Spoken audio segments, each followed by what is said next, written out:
Okay, welcome back, everyone. Let me start the second keynote session in this morning. Okay, and we are going to have 3 keynote speeches in this session. And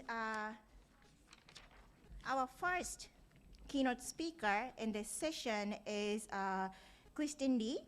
Kristen Lee is currently Emeritus Associate Professor in Policy, Curriculum, and Leadership Academic Group at the National Institute of Education, Nanyang Technological University, Singapore. Prior to this appointment, Kristen was Head of Curriculum, Teaching and Learning, Head of Humanities and Social Studies Education, Academic Groups, and Vice Dean of the School of Arts. Her contributions to education have been recognized through various awards, notably the Distinguished Alumni Award from Teachers College, Columbia University, New York, and the Government of Singapore's Public Administration Medal and Long Service Award. Kristen's research interests are in the areas of teacher development and learning, lesson study, listening pedagogy, cooperative and collaborative learning, curriculum development, implementation and change, curriculum and teacher leadership, and curriculum and school reforms. Kristen plays an active role in the international lesson study community as president of the World Association of Lesson Studies, WALS, and in immediate past president, and continues to serve as an executive member of WALS Council. She's lead editor of the WALS Routledge Lesson Study series. She is a well thought after keynote speaker and has been invited to give keynotes and seminars at international conferences and academic symposiums in various countries. Okay, Kristen Lee, the floor is yours.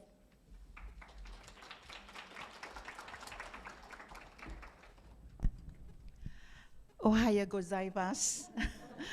Sawadee ka. Selamat pagi. And ciao an.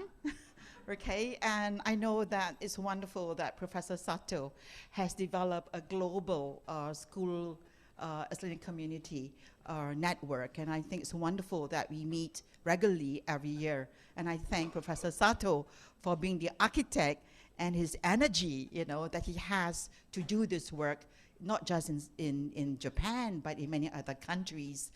Every time I look at Professor Sato, he reminds me of Albert Einstein, the Asian version, all right?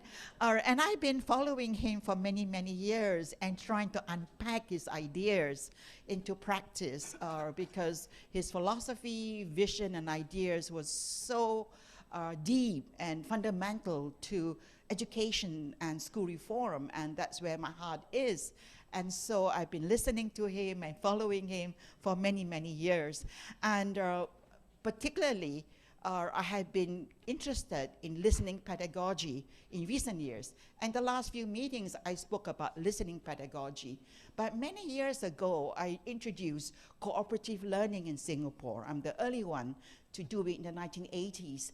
And over time, I have moved from cooperative learning to collaborative learning. So I think that's the way to go.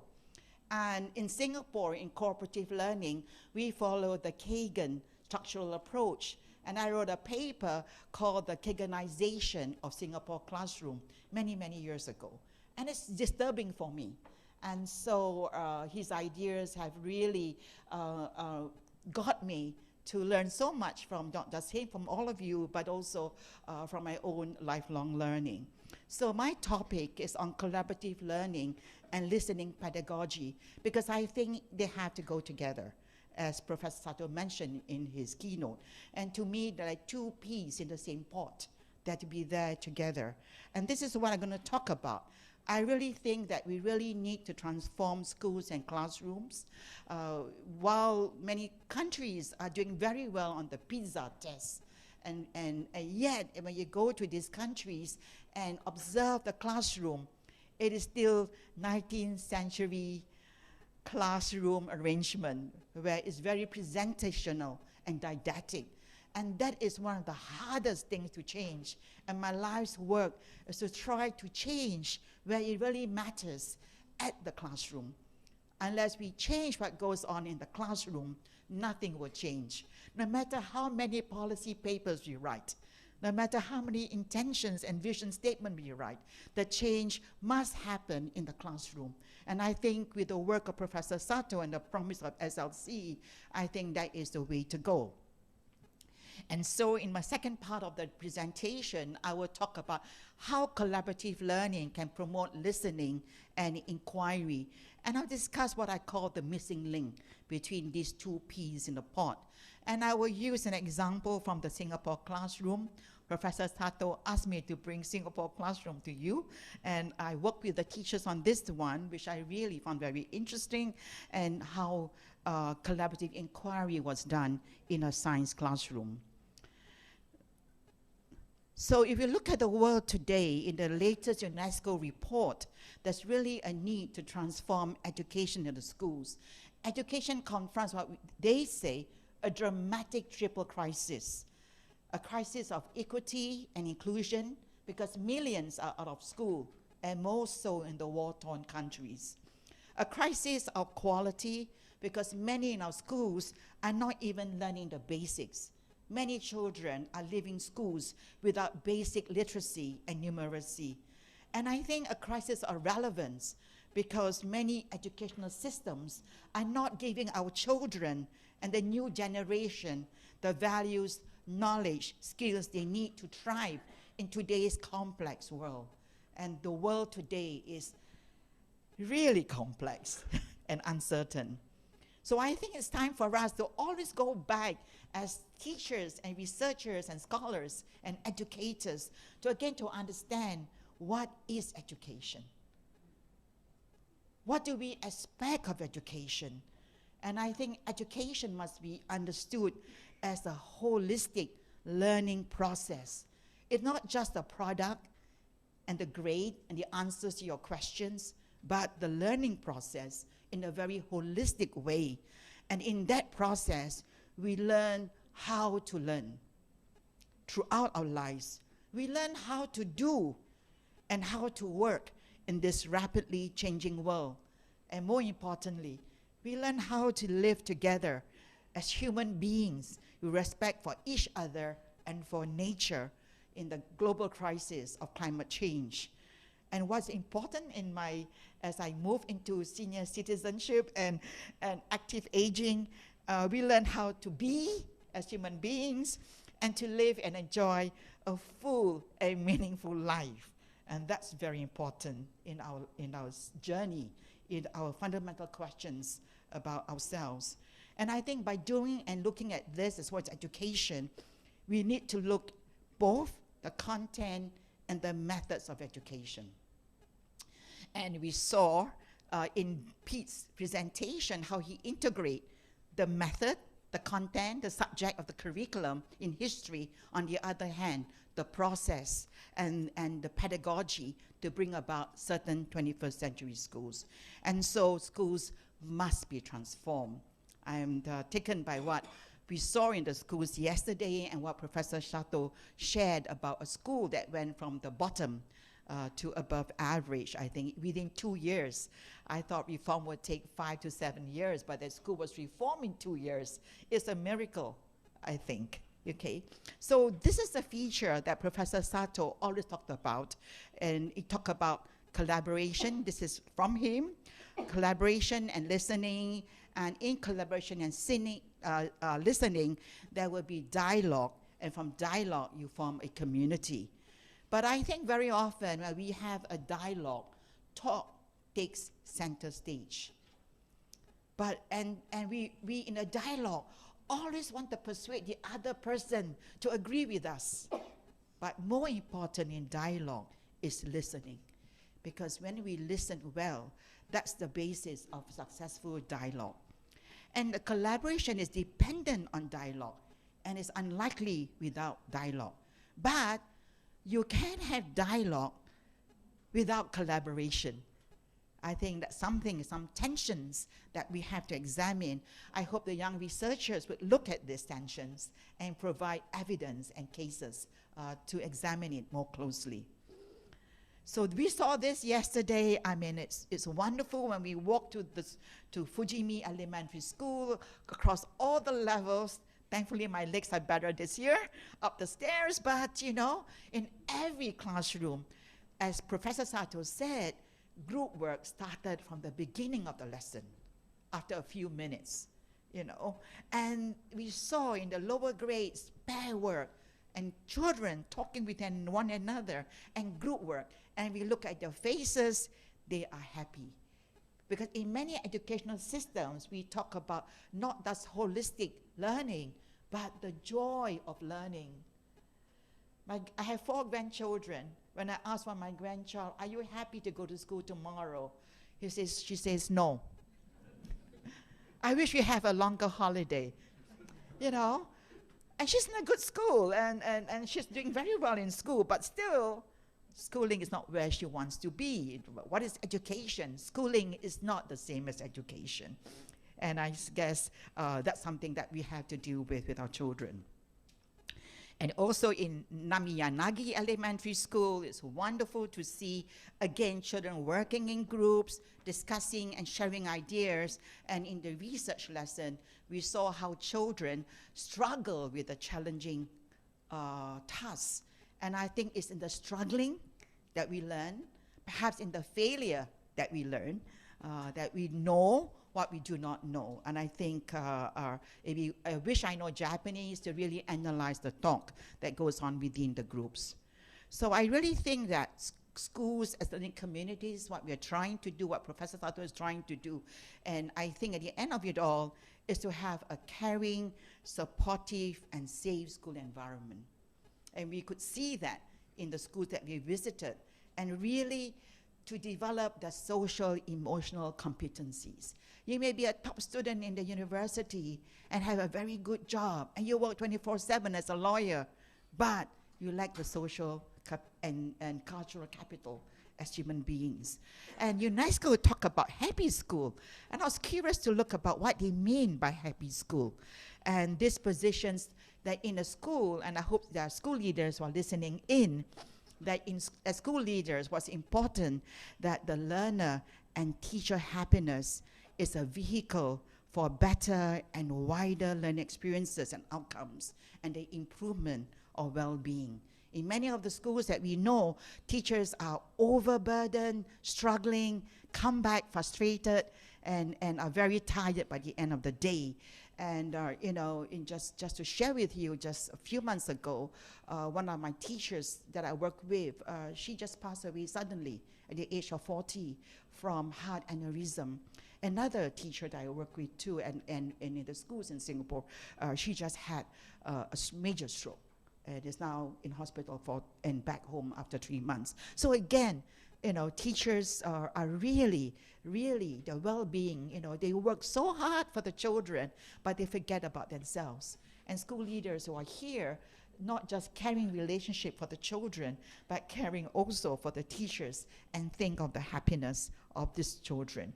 So in sense, we have in Singapore this social emotional learning framework, and again, in the center of it all is what we value. And really, research has shown that well-developed social emotional skills, children with better skills are more pro-social and display less aggression, disruptive behavior, and interpersonal violence, as well as high-risk behaviors resulting in better mental health. So really, when we talk about UNESCO Happy School project that was put out in the paper recently, really the Happy School is one that supports the learning, health, well-being, and daily joy of the entire community. And they want schools and teachers to embody these traits: collaboration, communication, understanding, empathy, motivation, engagement, curiosity, resilience, and empowerment. If you look at all these traits, it is central to SLC's work. That's what SLC tries to do, and really to stimulate joyful school experience. So why do we do collaborative learning? Why do SLC focus on collaborative learning? I think research is very clear that collaborative learning really have improved the quantity and quality of what individuals produce when they work in schools. And Professor Sato shared a case of a child who tried to think on his own and for 10 minutes could not do anything. But it's so important to work on that task within a pair in order to move beyond her own individual thinking. And I think that's very clear in the research. It's very clear also that students do benefit both academically and socially when they help each other to learn. And I think there's a lot of research that comes out of this work. We have a young scholar who's a student of Robin Gillis here, Dr. Hang, who did her PhD in cooperative and collaborative learning. And so she's now a younger scholar and expert. Many years ago in the 1960s, or 80s, sorry, I forgot the decade, I did the first study in Singapore on the effects of not so much collaborative learning, but cooperative learning in social studies classroom. I used quasi-experimental study. I moved away from quasi-experimental study in my own research to more case studies work. And really in some of that 1-year intervention that we did, our students in the cooperative learning methods class reached higher achievement levels than their peers from the classes taught with the whole class method. And while we tried to improve their attitudes towards social studies, we found that the change only happened to the students from the high ability classes. Perhaps sometimes teachers tend to give more attention to the high ability children, I think. You're right. So what is it about collaborative learning and what does listening entails? I think we have to distinguish collaborative learning from other forms of group work. So when we walk around schools and see group work, we often ask the question, is it really true collaboration? Is it productive collaboration? Because children could be put into groups to work, but they're not really collaborating. And I think what's important is to have common projects, like a challenging task and so on. But also, I think the task must engage them. The task must make them to think. And there should be intellectual negotiation and collective decision making. Not so much to get consensus, because sometimes we have to agree to disagree and have diverse perspective and solutions to a problem. So I think what we try to do is to get a deeper and diverse understanding. And this conversation and dialogue takes place at different levels, First in small discussion groups, and then among the groups in the class, and then between the class and the teacher, and finally the class, the teacher, and the wider community of knowledge. It's like different ecology, right? You have a smaller ecology from the micro to the wider community and ecology. So it's not just a technique. In cooperative learning, many of us who started cooperative in the 1980s, we were so, engaged with the technique of cooperative learning, but really it's a personal philosophy. It's a way of dealing with people with respect, and we highlight individual group members' abilities and contributions. Sometimes in group work, when children have different capacities, the student with better capacity look at the child with low capacity and say, what do you know? What can you contribute? But we respect each one with different capacities because we all have that. And there's a sharing of authority. It's not just very often we have a leader and the leader dominates, right? In a group, in primary schools especially, in the school system, classroom. And really it's about a sharing of authority. We're all in it together, and we sing and we swim together. So the acceptance of responsibility among group members for the group actions. So in Singapore, we also try to encourage group work in our schools, and there's groups of 4 sometimes also. We encourage groups of 4, but we have sometimes difficulty of mixed gender.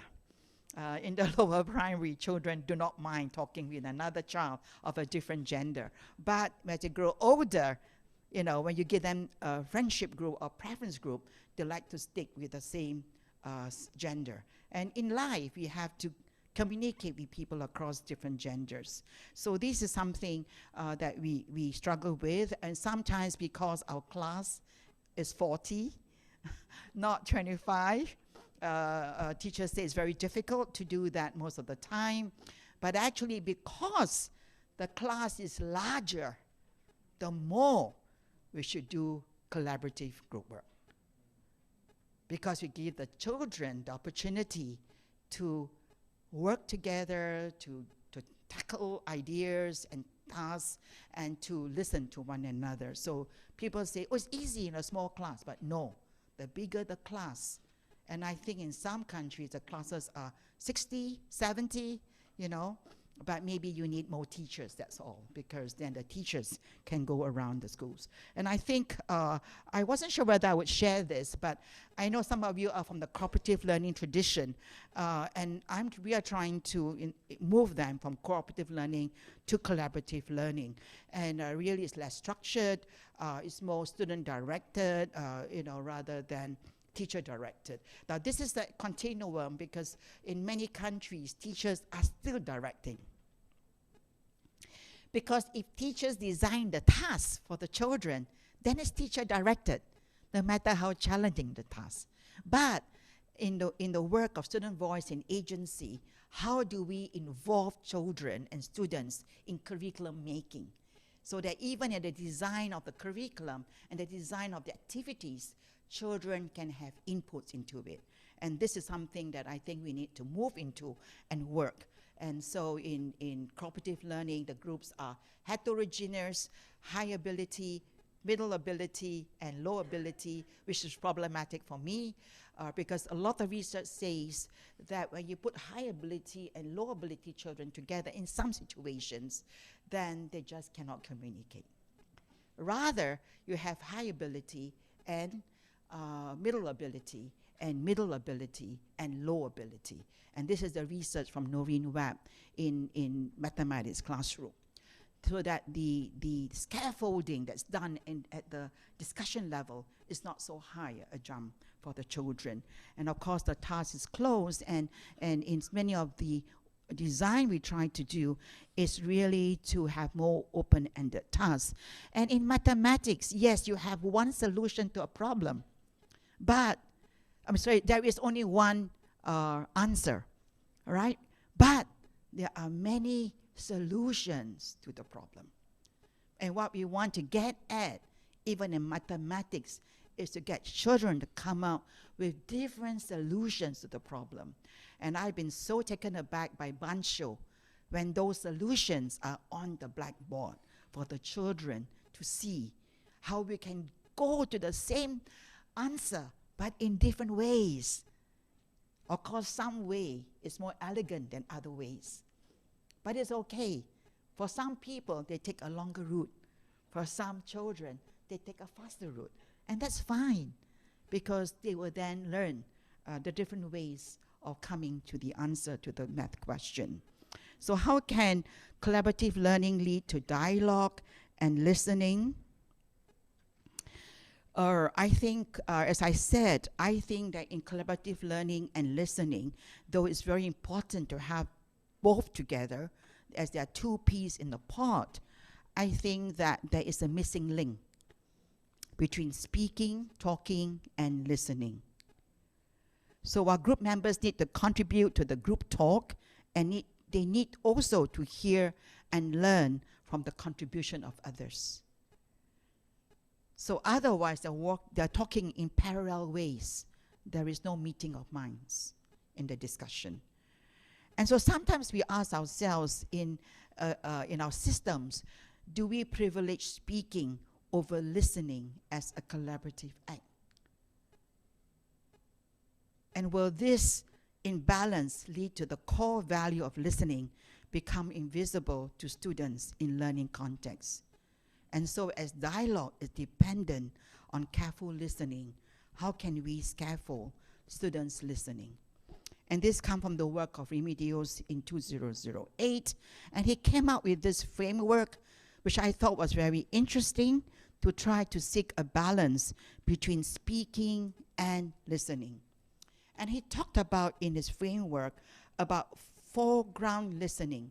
That means when someone has the floor in the dialogue, then you are listening to the person and to the speaker. But that sometimes we are listening to members who don't have the floor, you know. And if that listening is on task, it is fine within the circle. But if it's off task, then it is unproductive.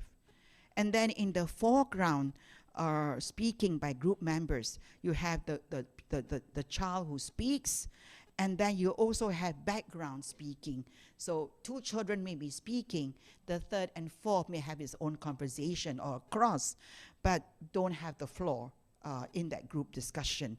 So again, it is on task, it is within the shaded circle and not the off-task kind of talk that can happen in many groups. And so in the collaboration, in the collaborative group work process, the whole idea is to have shared understanding. Do they all come and understand, like yesterday's problem? In order to solve that problem, do they know that the critical point is to understand that the triangle is an equilateral? When they understand that, it is easier to move on to the solution.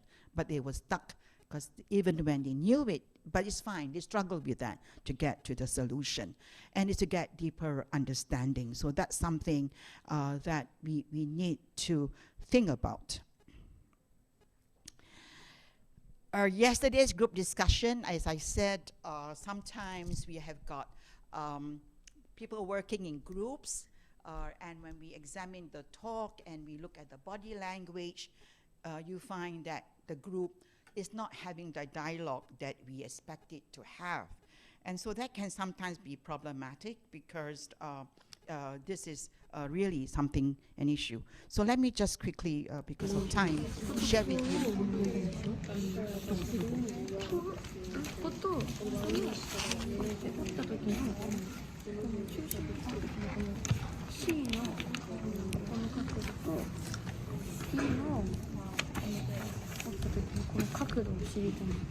So in this group, we see the 2 girls talking to each other, and the boy, who's quite mathematically inclined, was solving the problem alone, you know, and trying to do it by himself. And there's one boy who just listened, and in the 45 minutes of the discussion said nothing. So I think it's very important that while we talk about group work, we have to help them develop the skills. So one of the things is to develop peer support and trust within collaborative groups. I think that's very important. So the child who didn't say anything probably felt intimidated by the task, because we asked him, and said it's too difficult. But nobody asked him, do you understand? Do you have any questions? Please do ask us the questions, and so on. So I think that's very important to do that, and that support and the security of the small group. Then students can speak freely of themselves, by themselves, and for themselves.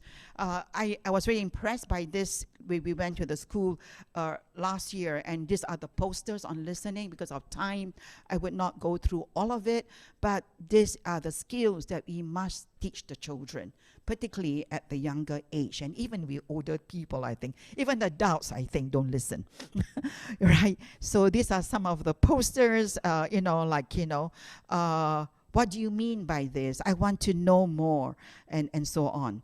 And so in Singapore, Angsana Primary School is a pseudonym. We have listening norms, but we had brought in something. We had student observers who observed the listening of the group, and they give feedback. So I thought that was quite a good idea. And I think the task that is important in this principle too is to create a task for student collaboration, dialogue, and listening. And whether it is one where the individual cannot complete or achieve alone, they are curious, but they must have sufficient time to accomplish, which we didn't see yesterday. And of course, they must build in. So let's look at this task set from Singapore and see whether or not there is some of these principles of the task. So I'll share with you very quickly a Singapore classroom. This is a science lesson on adaptation for primary 6, there are 12-year-olds. And the research theme was to develop them as scientific inquirers who work well in teams and have a sense of achievement in understanding science. And so the essential questions of the unit is, why do some organisms survive in some habitats and not others? But in the research lesson, they were looking more at adaptations of the organism when there is a predator coming. So how are they first have features that are adapted to the habitat, but what happens when there's a predator? That was very interesting. One of the rare times the science teachers got together and developed learning stations. And at the learning stations, they brought live specimens and got children to observe. They had a crab, they have fish, different kinds of fish. They have a mudskipper, a sundew, and a stick insect. And the children interact with those specimens. They observe, they touch. And I think this is a kind of authentic learning experience. And then, of course, there are information sheets that help them. There were videos and other information to help them make the inference. Looking at all this, looking at what you've read, how do you move from your observation to make inference about how these organisms have adapted? And you see the children observing the specimen of a crab. You see how interested that they are in it. But in the class of 40, they had more than 4 children in the group. You saw the discussion of observations and materials and how they observed. Then there was group presentation and class sharing, which is still rather information presentation in that sort of work. But I think let me finish with looking at this. We learned it from Pete. How at the end of a research lesson, we talked to students. He brought that to Singapore for us. And so, oops, oh dear.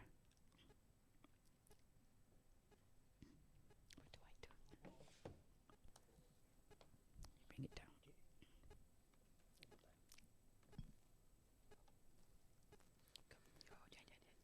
I'm sorry. When it's not your laptop, sometimes this happens.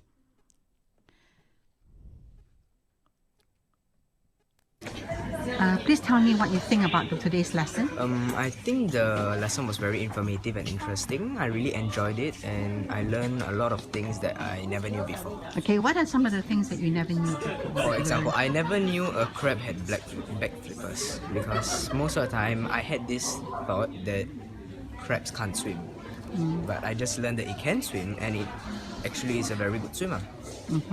So what other insights did you have? Actually, there are too many to like mention right now. But for example, the mudskipper actually, because I always pictured it as a fish too. But after listening to my friend's presentation, I realized that there are many characteristics that actually can be compared to amphibians. Okay, so how do you find the sharing of all the ideas from the different stations? I think it was very good, honestly, because it was really informative, and as I said before, I learned a lot of things I never knew. Okay, have you done science in this way? Lessons Yes, like this? Lessons like this. There was one a couple of years ago, similar to this, just that we weren't examining organisms. There were small stations which we could go to just, like, there were small clipboards that provided information, so all we have to do was just read and we could take down notes. Okay. Are there some questions that are particularly, some questions that arise in your mind? Actually, yes. What are some of these questions? Some questions that arise in my mind about this workshop. Do you guys do it frequently? Sorry? Do you guys do it frequently? Because I really enjoyed it. Okay. I want to go one more time. Okay, maybe that you got to ask your teachers. Okay. Please tell me what you think about today's lesson. I think Okay, so this is the point that I want to bring to, that the children enjoyed it so much, but teachers are not doing very much about it. And I think this child sees crabs at the market, they're dead, they don't swim. So they don't have the authentic experience. As a teenager in the 1960s, I used to catch crab with a spear and a line at the beach. And they were swimming, and I had to do this, with my spear. But these children do not have the really authentic experience of seeing the crab. And what was my learning from this, which I was so excited in my observation, I went home to share with my children. Look at this crab.